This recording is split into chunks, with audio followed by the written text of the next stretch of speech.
افغان حکومت طالبان کے وزیر خارجہ آج کل ہندوستان کے دورے پر ہیں اور اسی دوران کل افغانیوں نے پاکستان بارڈر پہ حملہ کیا جس کے نتیجے میں 12 پاکستانی فوجی اور درجنوں افغانی اور ٹی ٹی پی کے لوگ مارے گئے. افغانیوں کے اس عمل پر آپ کے کیا تاثرات ہیں؟ دونوں ممالک کے لوگ مسلمان ہیں، لہذا ان میں شہید کون ہے؟ افغانستان میں چند لوگ ایسے ہیں، جب امریکہ گیا ہے نا تو کچھ ایسے لوگ طالبان کے صفوں میں ڈال کے گیا ہے جو امریکہ کے لیے کام کریں. مفتی عبدالرحیم صاحب تو بہت پہلے سے یہ بات کہہ رہے تھے کہ طالبان کے صفوں میں ایسے لوگ گھس چکے ہیں جو امریکہ کے ایجنڈے پہ کام کر رہے ہیں اور ان کو امریکہ ٹھیک ٹھاک پیسہ دے رہا ہے. ہم جب پاکستان کے فیور کی بات کرتے ہیں تو لوگ کہتے ہیں ڈالر مفتی. ڈالر ہم نہیں ہیں بھائی. اس وقت جو طالبان میں چند لوگ، میں نے بتایا طالبان اس تحریک کا نام نہیں ہے کہ پاکستان کو اٹیک کیا جائے یا پاکستان کو مارا جائے. تو ہو یہ رہا ہے مفتی عبدالرحیم صاحب کے 2 بھائی اس لڑائی میں شہید ہوئے ہیں. جب اگر انہوں نے جہاز سے یوٹن لیا ہوتا نا، پہلے ایک بھائی شہید ہوا، اس کی جنازہ ہم نے خود پڑھا ہے، پھر دوسرے کو بھیجا وہ بھی شہید ہوا، پھر باقیوں کو بھیجا وہ نہیں ہوئے شہید، باقی 2 شہید ہو گئے. اس لیے مفتی عبدالرحیم صاحب جتنے اس معاملے میں افغانستان کے ساتھ اور افغان طالبان کے ساتھ مخلص ہیں، لیکن مفتی عبدالرحیم صاحب کی شروع سے یہ دعوت تھی کہ افغانستان کی سرزمین کسی دوسرے ملک کے خلاف استعمال نہیں ہونی چاہیے، نہ امریکہ کے خلاف نہ کسی اور ملک کے خلاف، کیونکہ اس سے کیا ہوگا، وہ دوسرے ملک پھر اٹیک کریں گے، پھر آپ جنگ میں آ جاؤ گے تو سکون سے کب بیٹھو گے آپ. تو اب وہی ہوا ہے. پہلے ملا عمر کے دور میں افغانستان کی سرزمین استعمال ہوئی مختلف ملکوں کے خلاف. ملا عمر نہیں چاہتے تھے کہ استعمال ہو، لیکن ہوئی. اس کا نتیجہ کیا نکلا؟ نیٹو کی افواج نے مل کے افغانستان کا بیڑا غرق کر دیا. اب دوبارہ وہاں حکومت قائم ہوئی ہے تو بھائی آرام سے بیٹھو. اب امریکہ پھر ان کو پش کر رہا ہے پیسے دے دے کے کہ پاکستان پہ اٹیک کرو. بھائی انڈیا نے آپ کو اندر گھس کے مارا ہے، اس کو تو آپ کچھ نہیں کہہ رہے. رشیا نے آپ سے کئی سال لڑائی کی ہے، لاکھوں افغانی شہید کر دیے، ان کو کچھ نہیں کہہ رہے.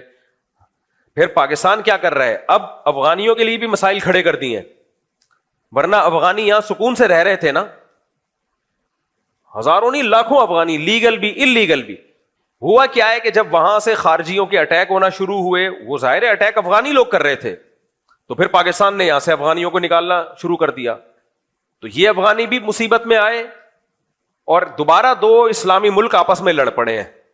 انڈیا خوش ہے، آج بھی انڈیا کا بیان آیا ہے، اس میں تو اس نے صاف طور پہ انڈیا کے چینل نے کہا ہے کہ ہم دیوبندیوں کے ذریعے پاکستان، یعنی دیوبندیوں کے، تبھی وہ دیوبند میں انہوں نے وزٹ بھی کیا. خیر وہ تو علماء ہونے کی وجہ سے بھی وزٹ کیا ہوگا، لیکن انڈیا کہہ رہا ہے کہ ہم ان کو استعمال کریں گے، طالبان کو استعمال کریں گے پاکستان کے خلاف. یہ کھلی تقریریں چل رہی ہیں اس کی، انڈیا کی. تو یہ ڈھکی چھپی بات نہیں ہے. تو اس لیے ہمارا کام یہ ہے کہ ہم نفرت نہ بڑھائیں. ہم افغانیوں کو برا مت کہیں، نہ افغانی پاکستانیوں کو برا کہیں، کیونکہ جنگ اس سے اشتعال پھیلے گا اور یہ جنگ پھر کم نہیں ہوگی، آگے بڑھے گی. اور امریکہ بھی یہی چاہتا ہے اور انڈیا بھی یہی چاہتا ہے. لیکن اتنی بات ضرور ہے کہ یہ نہیں ہو سکتا کہ وہاں سے ہمارے فوجیوں پہ اٹیک ہو. 3-4 دن پہلے 25 فوجی 3 دن میں شہید ہوئے ہیں اور ابھی بھی جھڑپیں ہیں. جو وہاں جو بارڈر پہ لوگ رہتے ہیں وہ بتاتے ہیں کہ فائرنگ چل رہی ہے دونوں طرف سے. تو یہ نہیں ہو سکتا کہ پہلے سلو کی بہت کوشش. مفتی تقی عثمانی صاحب تک گئے ہیں افغانستان. بہت سے لوگ کہتے ہیں کہ فوج یا حکومت جو ہے سلو کی کوشش کیوں نہیں کرتی. بھائی سلو کی تمام کوششیں ناکام ہو چکی ہیں. ان کے سفیر کا بیان آیا، ہم نے روس کو شکست دے دی، ہم نے امریکہ کو شکست دے دی، تو پاکستان کیا ہے؟ یار آپ نے روس اور امریکہ کو شکست اس لیے دی تھی کہ پھر پاکستان کو تڑیاں دکھاؤ. یہ تو ہم بھی آپ کے مانتے ہیں کہ آپ بڑے پاورفل ہو، آپ بڑے مجاہد ہو، لیکن یہ کہ اپنے ہی بھائیوں کو آپ نے آنکھیں دکھانا شروع کر دی. سب سے زیادہ قربانیاں جب انہوں نے روس اور امریکہ کو شکست دی ہے تو کس کی قربانیاں؟ افغانستان کے بعد سب سے زیادہ قربانیاں کس کی ہیں؟ پاکستان کی. کوئٹہ میں، پشاور میں کوئی ایک خاندان بھی ایسا نہیں ہے جس خاندان کا کوئی کم از کم ایک نہ ایک فرد اس لڑائی میں شہید نہ ہوا ہو. اتنی قربانیاں. آج کوئٹہ جاؤ، ہر خاندان میں ایک نہ ایک فرد جی جوان آدمی وہ شہید ہوا. کہاں؟ افغانستان میں لڑنے گیا ہوا تھا طالبان کے لیے. اتنی قربانیاں بھائی جب کسی قوم نے دی ہو، پشاور والوں نے بھی. اب وہ نہ وہ پشاور کو مانتے ہیں نہ وہ کوئٹہ کو مانتے ہیں. کسی کو پاکستانی ہونا جرم ہے. زبان بھی ایک ہے کوئٹہ اور پشاور والوں کی، پشتو ہے نا، وہ بھی پشتو بول رہے ہیں، زبان بھی ایک ہے، لیکن پاکستانی ہے تو کہہ رہے ہیں جاؤ ایسی کی تیسی. اتنا بوجھ کس نے بھر دیا بھائی تمہارے دلوں میں؟ کیا ہو گیا تمہیں؟ دماغ خراب ہو گیا تمہارا یار. میں پھر بتاؤں، سب ایسے نہیں ہیں، لیکن چند لوگ ہیں اور وہ چند ہی با اختیار ہیں. با اختیار کیسے ہیں یہ بھی بتا دوں. جس کے پاس دولت ہوتی ہے نا، اختیارات اس کے پاس ہوتے ہیں. امریکہ انہی لوگوں کو ڈالر دے رہا ہے جو پاکستان کے خلاف استعمال ہوں گے.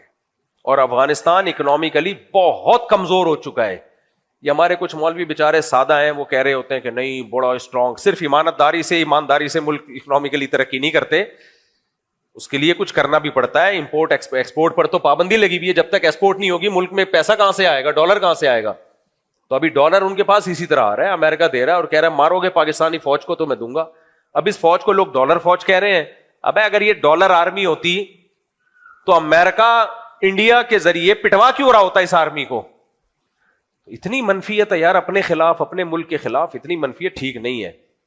تو یہاں جتنے افغانی ہمارے بھائی ہیں، ہم چاہتے ہیں یہیں رہیں، نہ جائیں، لیکن ہم یہ چاہتے ہیں کہ افغانستان پاکستان کے ساتھ درمیان سلو ہو. لیکن اگر یہ سلو نہیں ہوتی تو بھائی پھر ہم اینٹ کا جواب کس سے دیں گے؟ پتھر سے دیں گے. یہ نہیں ہو سکتا کہ ہمارے فوجی مرتے رہیں اور ہماری عوام بھی دھماکوں میں مرتی رہے اور ہماری فوج آرام سے بیٹھے. پھر ہم نے کس کا ساتھ دینا ہے؟ فوج کا ساتھ دینا ہے. کچھ صحافی ابھی بھی ایسے منفی باتیں کر رہے ہیں اوٹ پٹانگ قسم کی. ایک آدمی نے، ایک دوست کو میں نے بھیجا کہ یار یہ دیکھو کیا ہو رہا ہے، اس نے کہا یہ ہمارے فوجی کے کرتوت ہیں. کوئی منہ سے کبھی بھی اچھی بات نہیں نکالنا. تو کرتوت ہے تو ٹھیک ہے پھر مار کھاؤ. کرتوت ہے کیا مطلب کرتوت ہے؟ کہہ رہے افغانیوں کو رکھا کیوں تھا؟ تو بھائی ایک پڑوسی ملک ہے، اس کو پناہ دی، برا کام کیا اچھا کام کیا؟ اچھا کام کیا. نہ رکھتے تو پوری دنیا میں بدنام ہوتے یار. تمہارے پڑوس میں لڑائی ہو رہی ہے، تم ان کو رکھ نہیں رہے. تو لیکن اب یہ غلط ہو رہا ہے، بالکل غلط ہو رہا ہے. اب تو کھل کے آ گیا. انڈیا دورہ ہوا ہے، اس کے بعد ایمبولینسیں بھی انڈیا نے دی ہیں. کسی نے بڑا اچھا کمنٹس کیا کہ انڈیا نے ایمبولینسیں دے دی ہیں کہ ابھی جیسے ہمارے پائلٹ گرے تھے نا، اب جو تم پاکستان سے لڑو گے وہ بھی مارے گا تمہیں. تو افغانی ہمارے بھائی ہیں، طالبان بھی ہمارے بھائی ہیں. ہم نہیں چاہتے کوئی لڑے پاکستان سے. ہمارے لوگوں نے بڑی قربانیاں دی ہیں. کچھ چیزیں on the record off the record ہوتی ہیں، کچھ میڈیا پہ بتائی نہیں جا سکتی. کبھی اکیلے میں چھاؤں خوشبو لگا کے آؤ گے تو میں بتاؤں گا کیا کیا لوگوں نے قربانیاں دی ہیں یہاں سے، کن کن شہداء کی لاشیں لوگوں نے اٹھائی ہیں، کتنے علماء شہید ہوئے، کراچی کے کتنے نوجوان شہید ہوئے ہیں.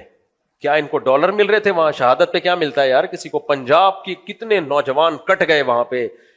پشاور اور کوئٹہ تو اتنا کٹا ہے وہاں پہ، اتنی قربانیاں دی ہیں.